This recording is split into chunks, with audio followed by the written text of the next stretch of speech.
how the iddat of a lady can be changed according to their period's condition. अगर शौहर ने बीवी को निफास की हालत में 3 तलाक दी तो औरत को निफास के बाद जब तक 3 हैज़ ना आ जाएं उस वक्त तक उसकी इद्दत जारी रहेगी, चाहे उसमें कितना ही वक्त लग जाए। नेक्स्ट पॉइंट, अगर शौहर ने बीवी को निफास की हालत में तलाक दी तो अब उस औरत को 1.5-2 साल बाद हैज़ आएगा, क्योंकि जब तक बच्चा दूध पिएगा उस वक्त तक औरत को हैज़ नहीं आता। ऐसा बहुत सारी लेडीज़ की कंडीशन में होता है।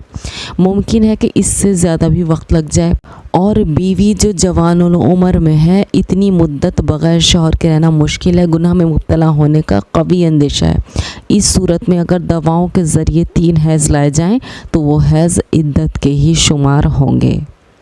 और अगर जो अभी ज़िक्र किया गया यानी मज़कूरा सूरत में दवाओं के ज़रिए से भी हैज़ ना आए तो फिर मजबूरी में इमाम अहमद मालिक रहमतुल्लाह अलैह के तरीक़े के मुताबिक अमल करना जायज़ है, जो मैं अब आपको बताती हूँ। मालिकी मसलक, अगर किसी औरत को 1 साल में 1 हैज़ आता हो और इद्दत के 3 हैज़ के लिए 3 साल तक इंतज़ार करने में फितने में मुब्तला होने का ख़तरा हो तो ये औरत मालिकी मसलक पर अमल करते हुए तलाक़ के बाद 9 महीने तक इंतज़ार करेगी।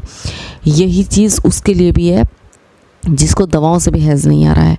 9 महीने तक इंतज़ार करे, फिर इस पर आयसा का हुक्म लगाकर महीनों के ज़रिए इद्दत शुमार की जाएगी और फिर 3 महीने इद्दत के पूरे करके और तलाक़ के कुल 12 महीनों के बाद इद्दत पूरी हो जाएगी। और बाज़ फ़ुक़हा ने 6 महीने के बाद फिर 3 महीने इद्दत के पूरे करने को लिखा है, लेकिन 9 महीनों के बाद मज़ीद 3 महीने कुल 12 महीनों में इद्दत गुजारने में एहतियात ज़्यादा है। नेक्स्ट, अगर औरत ने हैज़ के एतबार से इद्दत शुरू की, फिर 1 या 2 बार हैज़ आकर हैज़ का सिलसिला बंद हो गया तो ऐसी औरत भी मालिकी मसलक पर अमल करते हुए 9 महीने तक इंतज़ार करे और फिर 3 महीने इद्दत के पूरी करे और कुल 12 महीनों के बाद उसकी इद्दत भी पूरी हो जाएगी।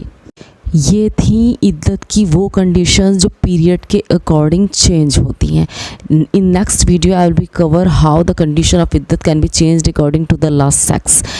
I hope the points will be definitely helpful and clear for you. Jazakallahu khair.